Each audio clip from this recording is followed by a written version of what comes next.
palavra do Senhor em Apocalipse capítulo 2. Nós vamos ler do versículo 18 ao 29. Nós já vimos aqui a igreja de Éfeso, vimos aqui a igreja de Esmirna, semana passada falamos da igreja de Pérgamo e hoje iremos aprender com a igreja de Tiatira. E espero que essa palavra enriqueça o teu conhecimento, a tua fé, a tua vida com Deus seja aperfeiçoada, pois cada uma dessas igrejas que nós temos estudado ao longo dessa série de mensagens tem um aprendizado, tem uma revelação por trás de cada uma delas, e nós temos visto culto após culto o que Deus tem falado. Apocalipse capítulo de número 2, versículo 18 a seguir. Diz assim a palavra do nosso Deus. Acompanhe aí a leitura.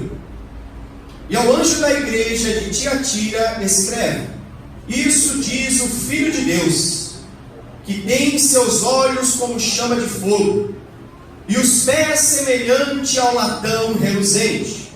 Eu conheço as tuas obras, o teu amor, o teu serviço, a tua fé, a tua paciência, e que as tuas últimas obras são maiores do que as primeiras. Mas tenho contra ti que toleras Jezabel, mulher que se diz profetiza, ensinar e enganar os meus servos, para que se prostituam e comam dos sacrifícios da idolatria. E dei-lhe tempo para que se arrependesse da sua prostituição, e não se arrependeu. Eis que a porei numa cama, e sobre os que adulteraram com ela virá grande tribulação, se não se arrependerem das suas obras. E ferirei de morte a seus filhos, e todas as igrejas saberão que eu sou aquele que sonda os rins e o coração. E darei a cada um de vós segundo as vossas obras. Mas eu vos digo a vós, e aos restantes que estão em Tiatira, a todos quantos não têm esta doutrina, e não conheceram, como dizem, as profundezas de Satanás, que outra carga vos não porei. Mas o que tendes, guarda-o até que eu venha. E ao que vencer e guardar até ao fim as minhas obras, eu lhe darei poder sobre as nações, e com vara de ferro as regerá, e serão quebradas como vasos de oleiro, como também recebi de meu Pai, e dar-lhe-ei a estrela da manhã. Quem tem ouvidos, ouça o que o Espírito diz às igrejas. Amém?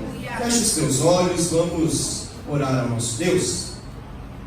Senhor Jesus, eu quero nesta manhã me colocar à tua disposição. Me põe nas tuas mãos para que o Senhor nos use de uma maneira especial e tremenda.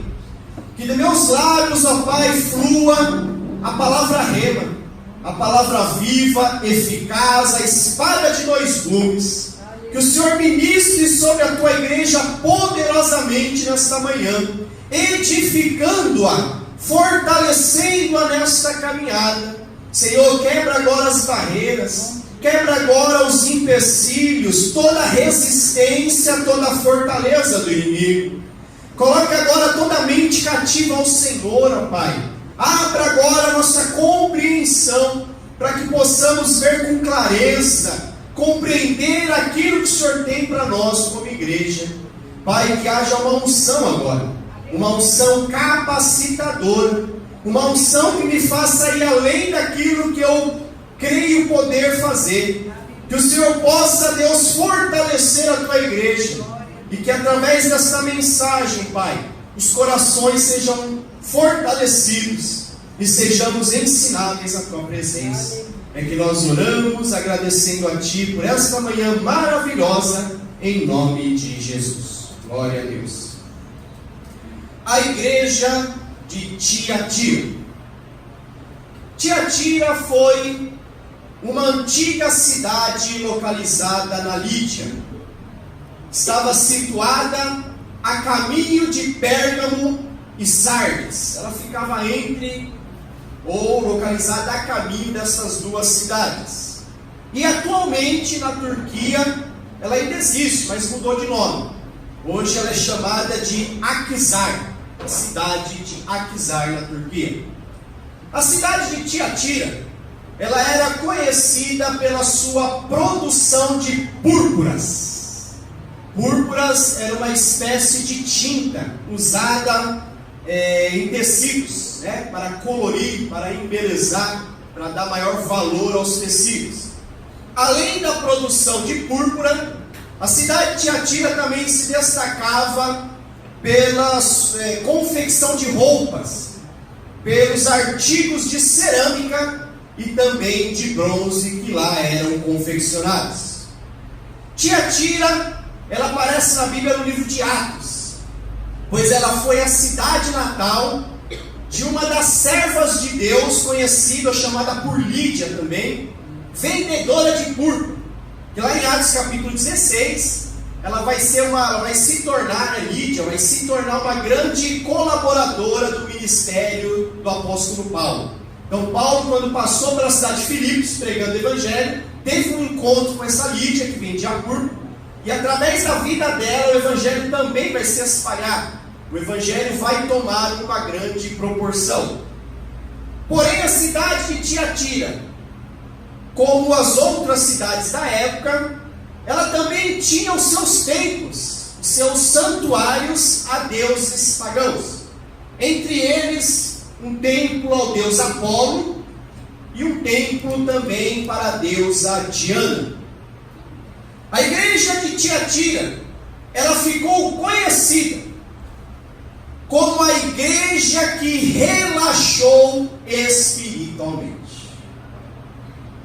Enquanto que Éfeso ficou conhecida por perder o primeiro amor, Esmirna ficou conhecida pela sua perseverança e fidelidade, Pérgamo, que nós estudamos semana passada, ganhou notoriedade por ter sido uma igreja mundana.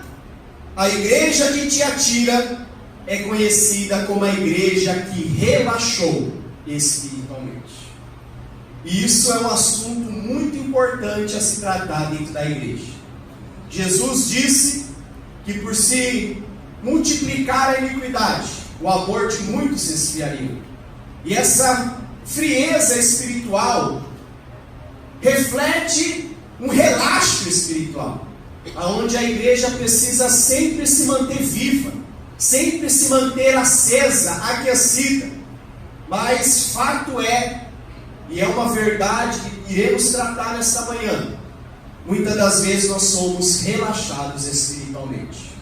Quando as coisas estão indo bem, nós temos uma tendência natural a dar uma afrouxada na cinta, e darmos uma relaxada na nossa vida espiritual. Nós vamos ver quão perigoso isso é, e o preço que essa igreja passou, ou pagou, por ter sido uma igreja que relaxou espiritualmente. Por isso, meu irmão, que essa mensagem nesta manhã é para despertar a tua vida espiritual. Aleluia. Essa mensagem é para trazer avivamento, para trazer despertamento. Aleluia. Você que já não tem orado mais, não tem mais lido a Bíblia, eu quero te mostrar aqui, irmãos, quão terrível é isso, quando nós negligenciamos a nossa espiritualidade e pagamos o preço por isso. Então, peço a Deus que esta mensagem possa acender a chama novamente em nossos corações. A primeira coisa que eu aprendo para a igreja de Tiatira é que o nome Tiatira também tem um significado. Tiatira significa sacrifício contínuo. Olha que interessante, né? Sacrifício contínuo. Note que o nome de cada uma das igrejas que estamos estudando traz uma mensagem, Éfeso significa a desejada, que a igreja de Jesus, ela é a desejada, a noiva amada. Esmirna significa mirra, perfume, que a igreja de Jesus está no mundo para exalar o bom perfume de Cristo. Pérgamo significa casamento, que é para a igreja se lembrar que ela tem um compromisso, ela está comprometida com o Cordeiro, com o noivo, ela está casada com Jesus. E Tiatira nos ensina sobre sacrifício contínuo, ou seja, é a preciosa verdade de que nesta caminhada que temos com Deus, é uma caminhada que envolve sacrifício diário e contínuo. Irmãos, o Evangelho de Jesus, o verdadeiro Evangelho, não é de facilidades, não é um Evangelho de mar de rosas. Ao contrário, Jesus ensinou que o caminho é estreito, a porta é apertada e poucos passarão por ela. E a nossa vida com Deus, ela envolve sacrifícios. Não sacrifícios como dos padrões do Antigo Testamento, a qual se matava animais, não. Mas o nosso sacrifício nos dias de hoje é entender que nós temos que mortificar a nossa carne a cada dia. Jesus, ele disse em Lucas capítulo 9, versículo de número 23, que se alguém quiser segui-lo, negue-se a si mesmo, tome a cruz e venha. Perceba que para construir uma caminhada, perceba que para seguir a Jesus envolve sacrifício. Negue-se a si mesmo, tome a sua cruz e venha. Então esse evangelho facilitador que se prega por aí não é o evangelho de Jesus, pois o evangelho de Jesus é renúncia, o evangelho de Jesus é negar a si mesmo, o evangelho de Jesus é abnegação, é mortificar a carne, é matar o nosso ego, é sacrificar as nossas vontades e desejos carnais e pecaminosos, tudo para agradarmos ao Senhor. Quando nós começamos a entender, irmãos, que o evangelho é menos de nós e mais dele. O evangelho não somos nós, é ele. Não diz respeito a nós, é ele. E isso envolve um negar-se a si mesmo, uma renúncia pessoal. Vivemos num tempo aonde nós temos tentado de todos os meios convencer a Deus das nossas vontades e desejos. Mas o verdadeiro evangelho é renunciar às minhas vontades, meus desejos, e viver aquilo que Ele tem para as nossas vidas. Esse sacrifício, ele é diário. Esse sacrifício, ele é constante, ele é contínuo. Todos os dias eu e você temos que lutar contra a nossa carne. Para você ter vindo aqui hoje, nesta manhã, você precisou sacrificar alguma coisa.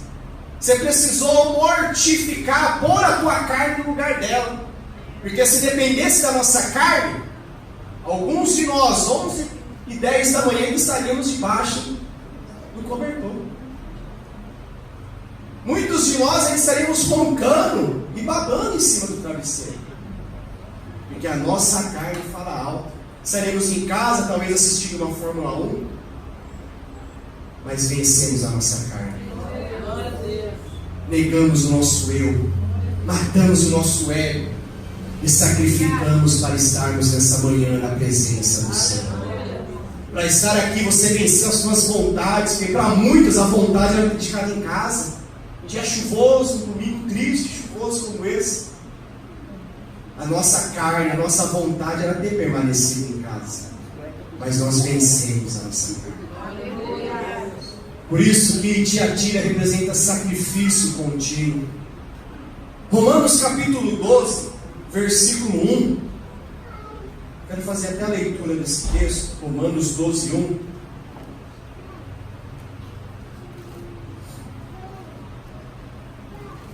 Romanos capítulo 12, versículo de número 1.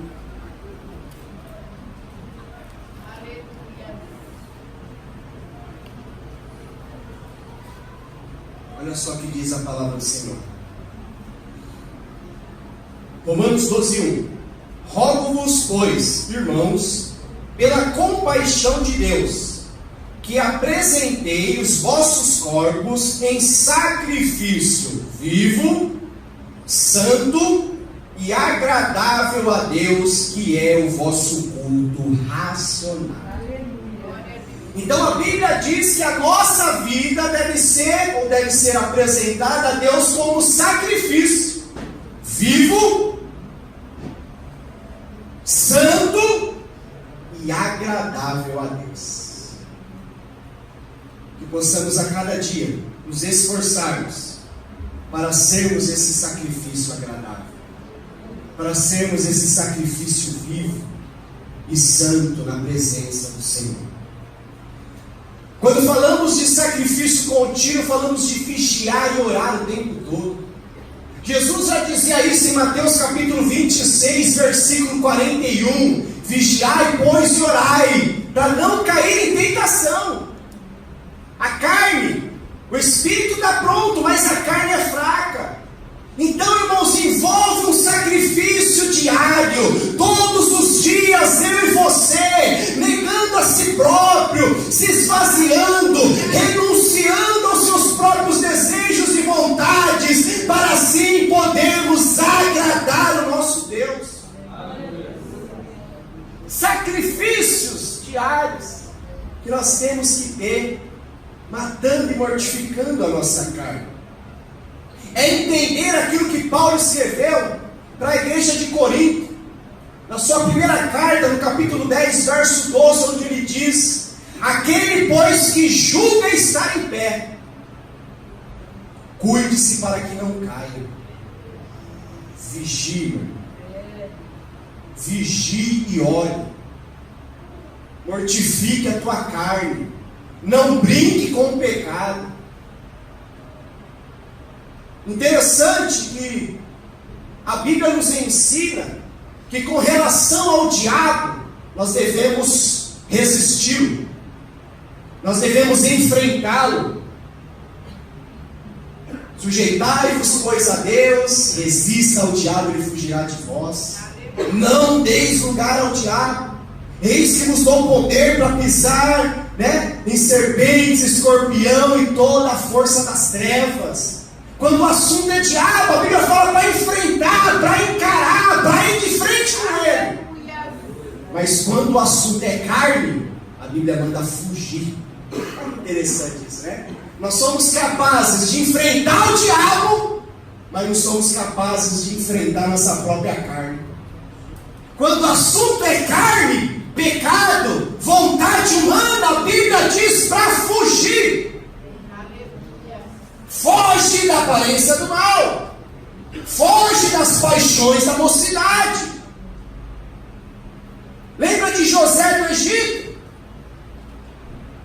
Quando encurralado pela mulher de Potifar, o que ele fez? Ela querendo atacá-lo, ela querendo abusar dele. O que ele fez? Te repreendo, Satanás. Está amarrado em nome de Jesus? Ele saiu correndo. Que é melhor enfrentar o diabo com a mulher. Se fosse o diabo, ele tinha enfrentado, mas como era a mulher de Potifar, ele saiu correndo, pulou a janela e foi embora. Porque com carne não se brinca, irmãos. Foge daquilo que pode te levar ao pecado, foge daquilo que pode te conduzir ao erro. O diabo você enfrenta, a tua carne você tem que fugir. O pecado tem que ser evitado. Então, Tiatira já traz um grande ensinamento para nós. Significa sacrifício contínuo, sacrifício diário, todos os dias, renunciando, matando a sua carne, o seu ego, o seu eu, para podermos viver em novidade de vida. Segunda coisa que nós aprendemos com Tiatira: Jesus, quando se apresenta a essa igreja, ele se diz, versículo 18: isso diz o Filho de Deus, que tem seus olhos como chama de fogo, e os pés semelhante ao latão reluzente. O que significa essas coisas? Olhos como chama de fogo e pés como latão reluzente. Olhos como chama de fogo. Quer dizer, olhos penetrantes, olhos capazes de enxergar onde nenhum outro pode ver.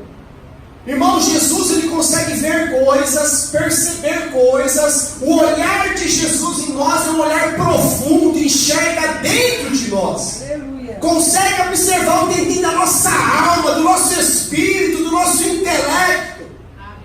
Quando fala de olhos como chama de fogo, fala de olhos que tudo vê, meu irmão. Fala de olhos que nada passa desapercebido diante dele.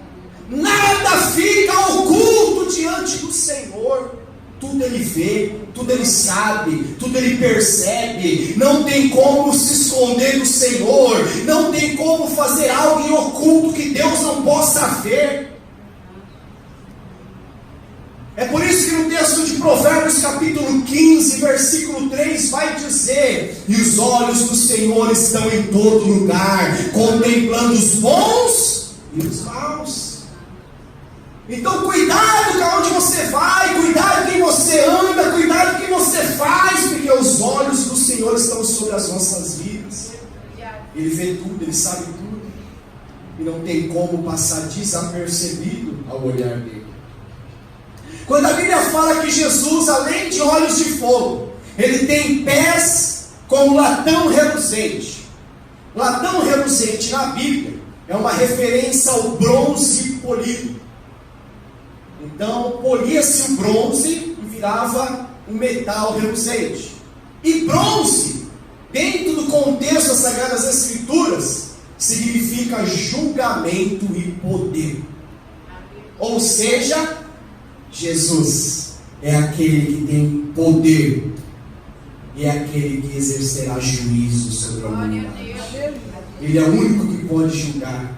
Ele é o único que tem poder. Com seus pés como bronze polido, ele julgará a humanidade. Romanos capítulo 2, verso 6, diz que Jesus julgará cada um segundo as suas obras. 2 Timóteo 4,1 diz que ele é aquele que julgará vivos e mortos na sua vida. A vingança pertence ao Senhor. O poder pertence ao Senhor. E ele é que vai dar a vitória. Olhos de fogo, pés como latão reluzente. São olhos que veem e pés que têm poder para julgar.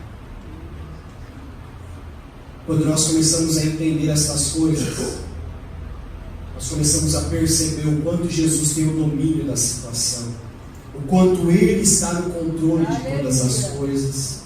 É Ele que vê tudo, é Ele que julga, é Ele que faz justiça, é Ele que se vinga, é Ele que dá vitória, é Ele que vai bradar na tua vida, é Ele que vai liberar o milagre, é Ele que vai dar a cura, é Ele que vai restaurar, é Ele que vai salvar, é Ele que vai encher, é Ele que vai abençoar, é Ele que faz todas as coisas das nossas vidas, aleluia. Por isso tome posse disso, meu irmão. Você serve aquele que os seus olhos são como chama de fogo. Ele vê tudo, ele vê o que você está passando, ele vê o que estão falando de você, ele vê o que estão fazendo contra a tua vida. E os seus pés como latão reluzente. Ele vai trazer juízo, ele vai julgar, ele vai fazer acontecer para a glória do Senhor. Jesus então começa a enaltecer as qualidades dessa igreja. E o versículo 19 diz assim: eu conheço as tuas obras, o teu amor, o teu serviço, a tua fé, a tua paciência, e que as tuas últimas obras são maiores que as primeiras. Nós vemos aqui 5 virtudes da igreja de Tiatira, 5 qualidades. Era uma igreja que tinha amor, conheço o teu amor. Uma igreja que tinha serviço, trabalhava. Uma igreja que tinha fé, paciência e as últimas obras maiores que as primeiras. Amor, porque era uma igreja que mantinha viva a chama do amor. Tiatira foi uma igreja que não perdeu o primeiro amor, mantinha acesa, os irmãos amavam uns aos outros. Serviço, porque a igreja de Tiatira se destacava na obra. Eram ricas no trabalhar para o Senhor. Faziam obras maravilhosas. Era uma igreja esforçada, trabalhadora, com a mão no arado. Fé, porque era uma igreja que não negou a sua fé, apesar das dificuldades que enfrentava. Uma igreja que cultivava a fé genuína, verdadeira. Paciente, mostra que uma das qualidades dessa igreja é que, apesar de toda a luta, eles nunca desistiram, nunca desanimaram, eram longânimos diante das adversidades e lutas que passaram. Mas eu quero destacar aqui a quinta qualidade. Eu quero trazer para nós aqui, com um destaque maior, essa quinta qualidade que havia sobre a igreja de Tiatira, e que para nós é muito importante nos dias de hoje. Claro que além do amor, o serviço, a fé, a paciência, tudo isso é importante. Mas essa última qualidade dessa igreja precisa ser destacada. E quem dera se nós chegarmos a esse nível também. A última qualidade da igreja de Tiatira é que as últimas obras deles eram maiores do que as primeiras. Glória a Deus. Irmãos, que tremendo isso na vida de uma igreja. As obras maiores que as primeiras.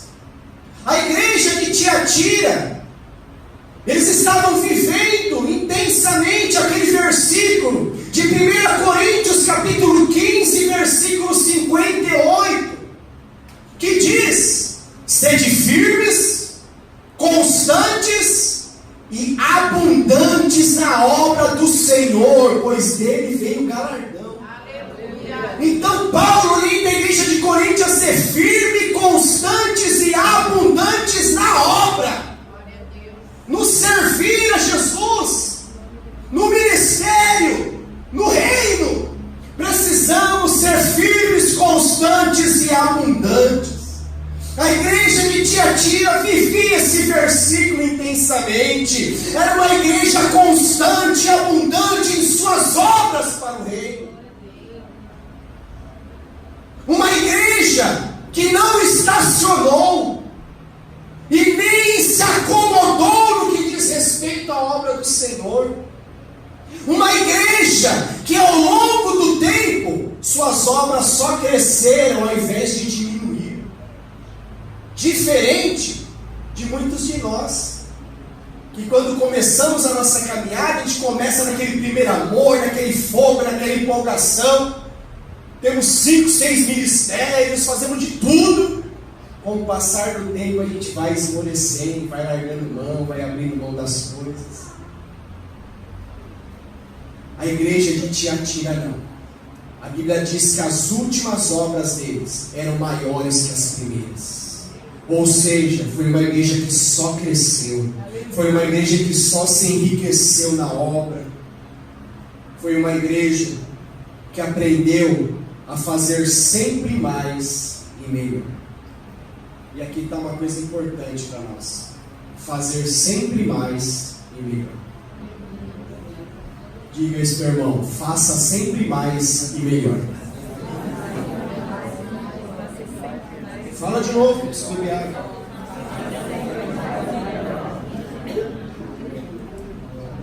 Faça sempre mais e melhor.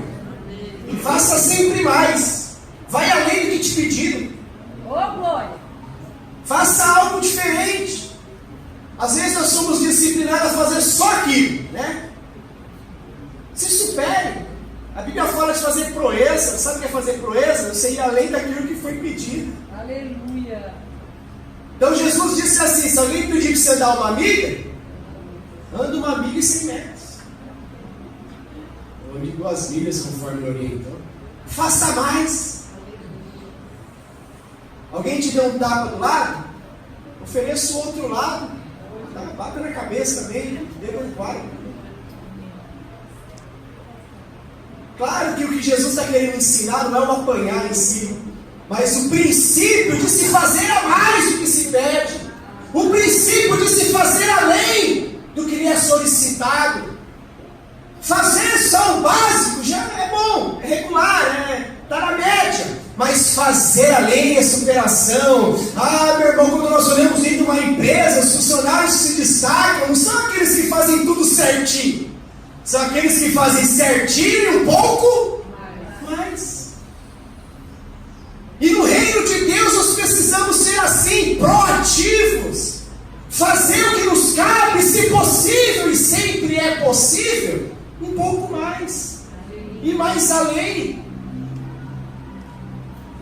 Então a igreja de Tiatira fazia mais, mas só fazer mais também não resolve, tem que fazer melhor a cada dia. Nós temos que nos aperfeiçoar a cada instante. Se você já cantava bem, melhore, cante melhor ainda, cante mais. Se você já orava, não, eu oro 30 minutos por dia, melhore isso, ore 35, 25 minutos. É pouco, né? Não, quem está orando 5 minutos, às vezes pensa em eternidade.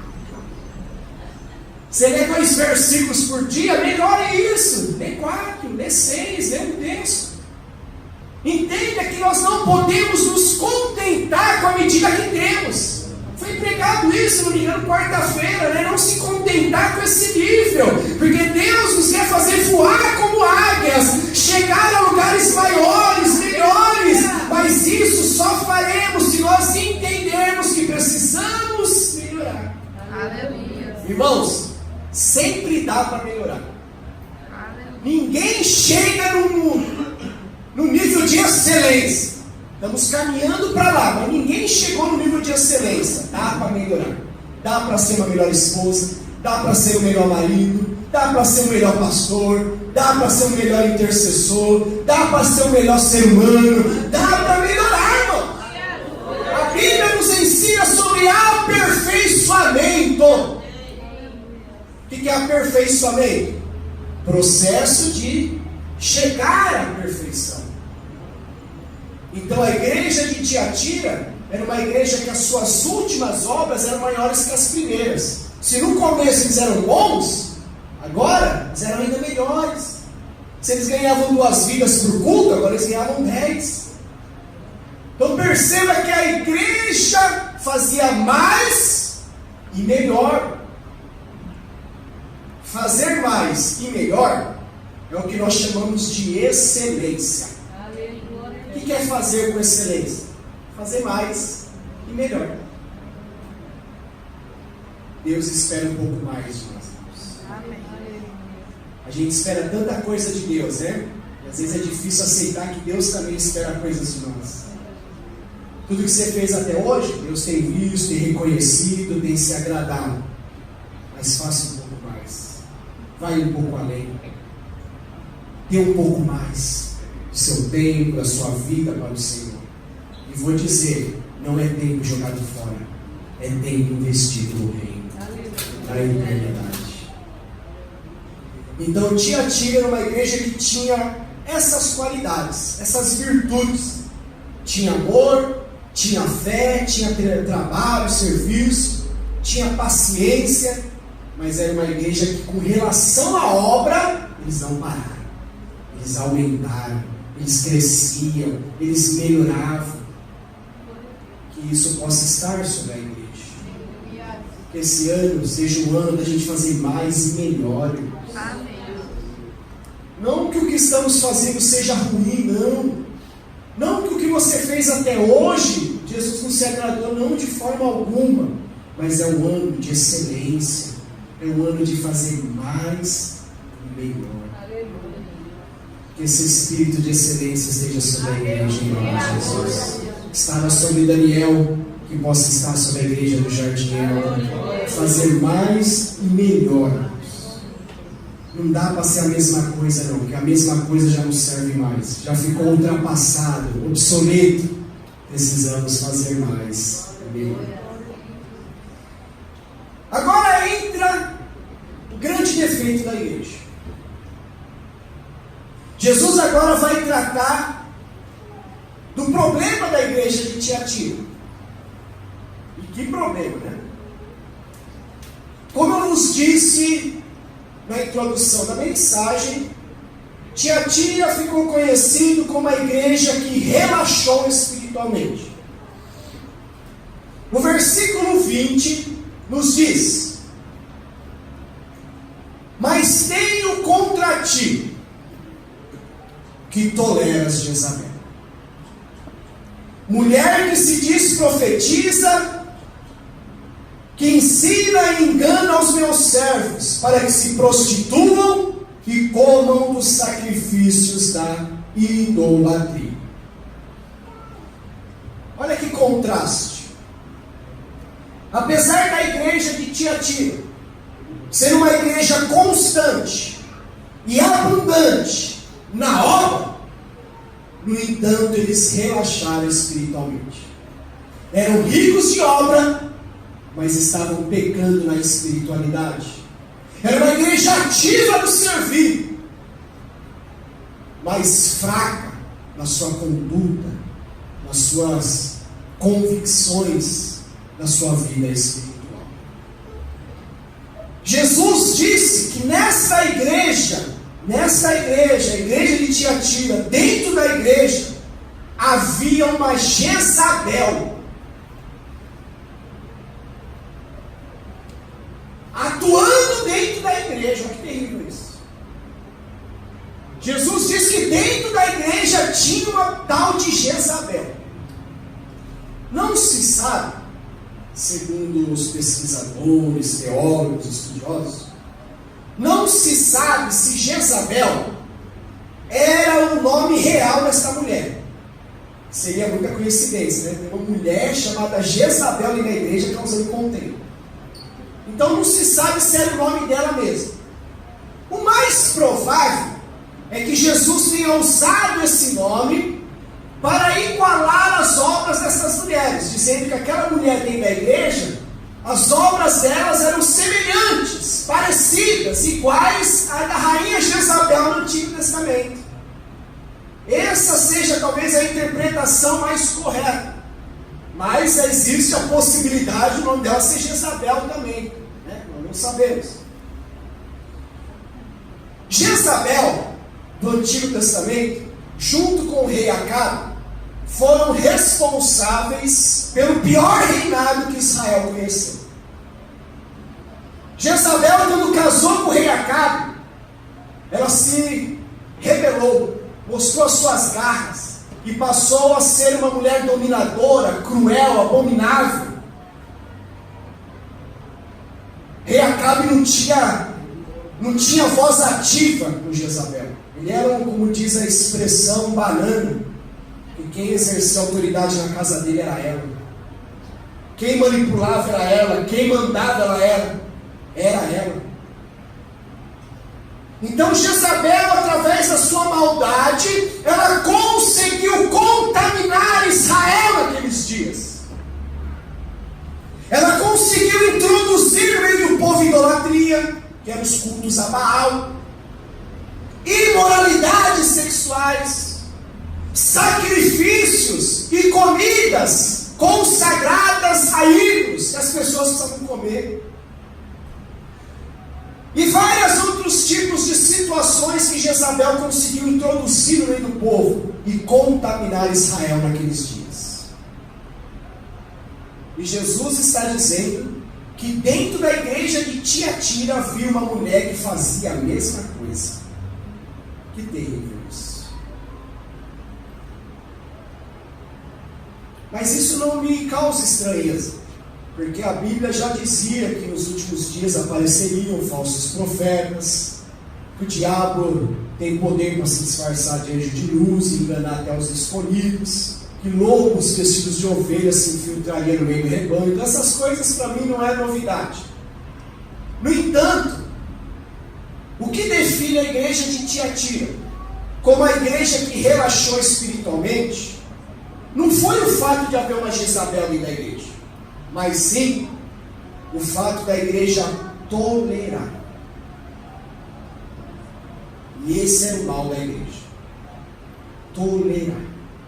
Note no versículo 20 que Jesus diz assim: tenho contra ti que toleras Jezabel. O grande grande problema de Tiatira era ser tolerante com relação àquela mulher causando contenda no meio da igreja.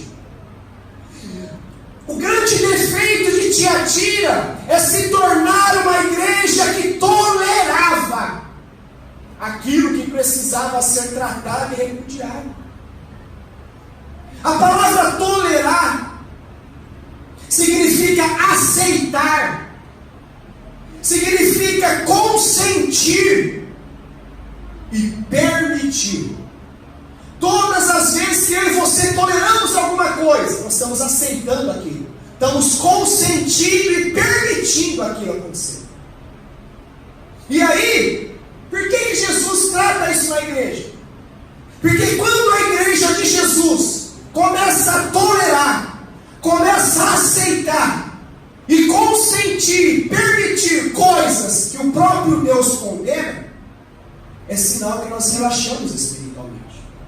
É sinal que a igreja regrediu espiritualmente. É sinal que a igreja está perdendo o seu brilho e os seus valores. É muito parecido com a igreja de Pérgamo. O mundo começa a entrar dentro da igreja. Quando a igreja começa a se tornar tolerante, isso mostra um sintoma de que estamos relaxando espiritualmente. Por quê? A igreja de Jesus nessa terra, ela tem um pacto com a verdade. Ela tem um compromisso com a santidade. Ela tem uma aliança com a justiça. E todas as vezes que nós nos deparamos com situações ou valores que venham ferir a verdade, que venham ferir a santidade ou a justiça, irmãos, nós temos que nos posicionar. Nós não podemos tolerar, não podemos aceitar e nem consentir com coisa errada. Aquilo que Deus reprova, aquilo que a Bíblia condena, aquilo que Deus abomina, a igreja não pode tolerar. A igreja não pode querer dar jeitinho. A igreja não pode querer fazer vista grossa. Deus quer posição hoje. Para de aceitar coisa errada. Para de tolerar aquilo que é injusto. Para de permitir que coisas más façam parte do teu contexto de vida. Tolerar ou fazer vista grossa é ser negligente. A igreja de Tiatira se tornou uma igreja negligente. Tinha uma Jezabel dentro da igreja, fazendo os irmãos se prostituírem, comerem coisas consagradas para o diabo. E a igreja tolerando. A igreja empurrando com a barriga. Ah, deixa aí, uma hora sai, uma hora acaba. Irmãos, a igreja tem que ser mais incisiva nos seus valores. A igreja precisa se posicionar, irmãos, e parar de dar jeitinho para as coisas. Ah, é errado, mas deixa aí, o tempo passa. Não pode passar. Porque se nós fizermos isso, estamos sendo negligentes, estamos sendo tolerantes, estamos relaxando espiritualmente. Negligência na Bíblia é pecado. Lembra do sacerdote Eli, no Antigo Testamento, livro de 1 Samuel? Sacerdote de Israel, hein? Sacerdote Eli, homem de Deus, exercia o sacerdócio do povo. Mas ele tinha 2 filhos, Hofni e Finéias. E a Bíblia diz que esses 2 filhos eram 2 capetas. Bem que falam de filho de crente, não é crentinho, não. Agora de filho de peixe, peixinho L da igreja não acontece, não. Nossos filhos estão se convertendo. Aleluia. Ele era uma bênção, sacerdote, mas seus 2 filhos eram 2 encapetados dentro da igreja. Faziam coisas erradas, praticavam o mal, abominavam o povo. E o pai passava a mão na cabeça deles. O pai não fazia nada. O pai aliviava para eles. Era negligente. Não negligencie a educação dos seus filhos, hein? Nós, como pais, pode chamar nós de ruim, pode nossos filhos estar com um bico desse tamanho, mas não negligencie a educação dos seus filhos. Aleluia. A Bíblia manda com vara. Ô, glória. No tempo de Jesus não tinha cinta, nem chinela havaiana. Se tiver chinela havaiana, eles não podem tacar o chinelo, porque vara não mata ninguém, irmãos.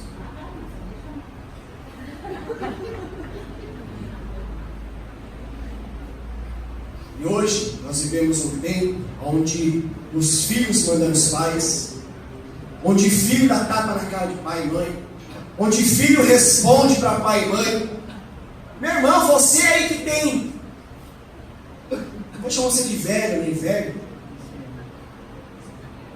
mas você que nasceu há 30 anos atrás, aonde que eu e você respondia para o pai e para a mãe?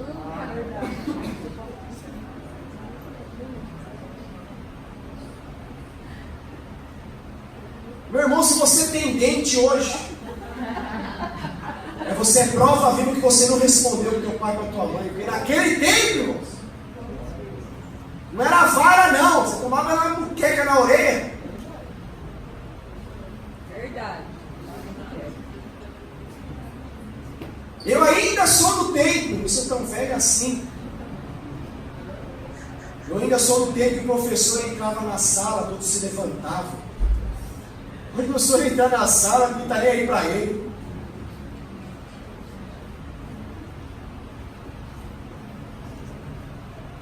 Não negligencie. Por ter negligenciado, o sacerdote ele perdeu o seu sacerdócio. Morreu, caiu da cadeira e morreu. Seus filhos morreram também. Deus julgou a casa de Eli através do profeta Samuel, porque negligenciou, tolerou as coisas que os filhos faziam. Porque nem de pai e mãe que acha bonito o que os filhos fazem, né? Está fazendo tudo errado esse pai e mãe, acha bonito, hein? Aposta para todo mundo ver. Misericórdia. Vai cair da cadeia e morrer. Aconteceu com o sacerdote ali, irmão. Não amaldiçoando não. Não podemos compactuar com o errado, com o desonesto, com o injusto. Quando nós relaxamos espiritualmente, nós baixamos a guarda e deixamos de vigiar, e agindo assim nós damos brecha para o diabo agir, abrimos brecha para ele entrar. Quer outro exemplo na Bíblia? Rei Salomão, o homem mais sábio da Bíblia. Está lá em 1 Reis capítulo 11. Salomão, quando assume a liderança depois da morte de Davi, seu pai, Deus aparece para ele e fala: o que você quer, filho? Pede, eu vou te dar, eu quero sabedoria. Deus falou: vou te dar. Deu a ele. A Bíblia diz que Salomão se tornou o homem mais sábio da terra. A sabedoria dele assim atraía multidões. As pessoas vinham de longe para ver a sabedoria de Salomão. Escreveu Provérbios, escreveu Eclesiastes, escreveu Cantares, escreveu Salmo. O homem era sábio, entendido, conhecedor. Mas qual foi o problema dele? Relaxou. Vamos ler isso? 1 Reis capítulo 11.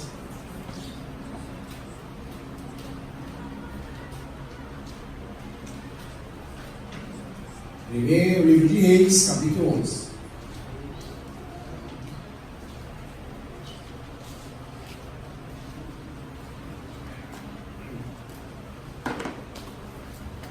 Primeira Reis, capítulo 11.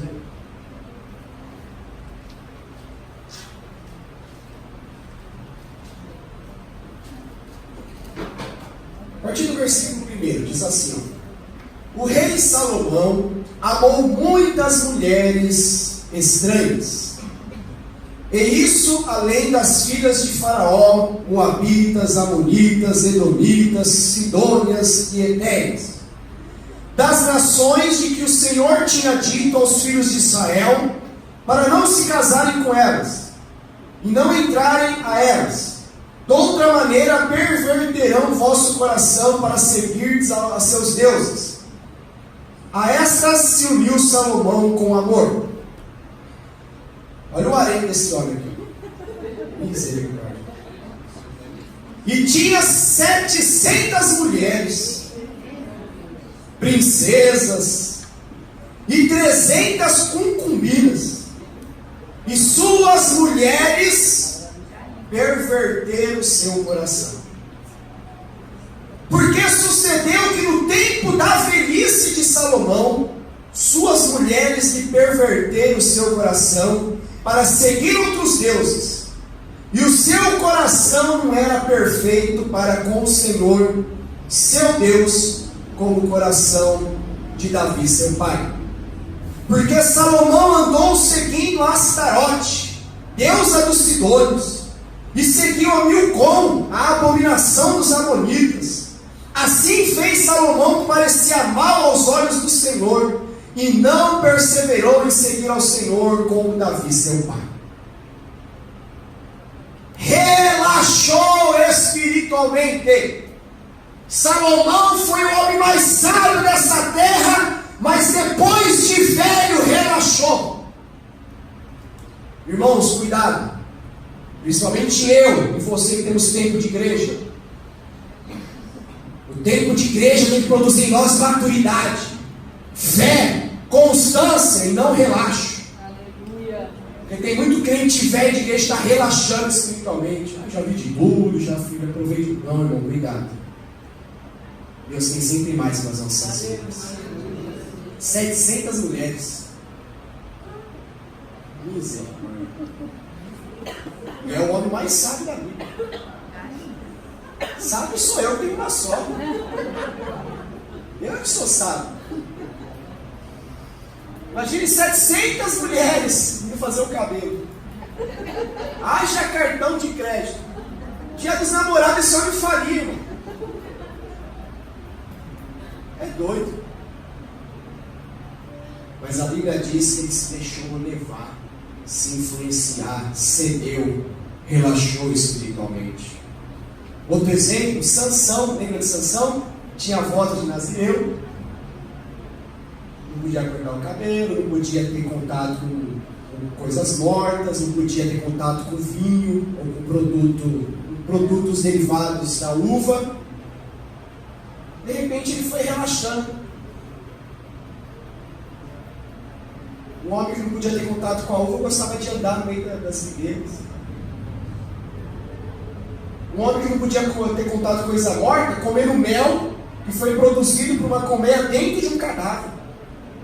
Casou com um moleque que não podia ter casado e deixou cortar o cabelo. Sabe o que eu aprendo aqui, irmãos? Eu estou terminando. Precisamos fazer a manutenção da nossa vida espiritual todos os dias. A nossa vida espiritual ela precisa passar constantemente ou diariamente pela manutenção. E como é que nós fazemos isso? Através da oração, da leitura da palavra, do jejum, louvor, adoração, comunhão com a igreja. Entenda uma coisa, irmãos: não existe super-homem na vida espiritual. É mesmo porque até o super-homem tem as suas fraquezas.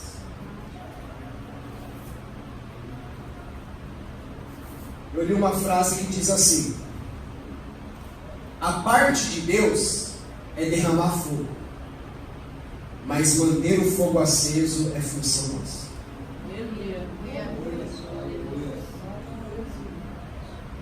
A parte de Deus derrama fogo, a minha e a tua manter esse fogo aceso. E como é que a gente faz isso? Vida de oração, vida na palavra, todos os dias, devocional, meditando, louvando, adorando. Você consegue manter, fazer a manutenção da tua vida espiritual diante de Deus.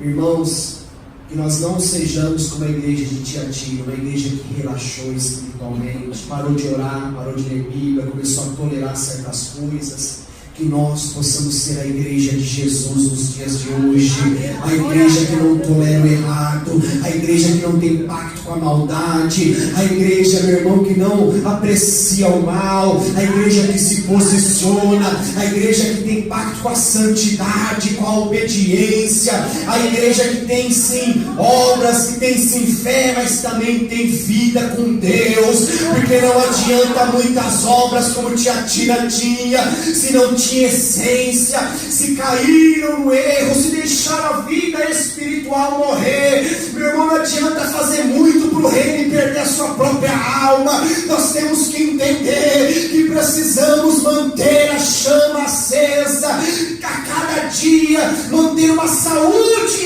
espiritual, não relaxar espiritualmente. Nós temos a péssima mania de que enquanto as coisas estão más, a gente ora, a gente busca, a gente está passando por luta, a gente clama. Quando Deus derrama a bênção e as coisas melhoram, a gente relaxa espiritualmente.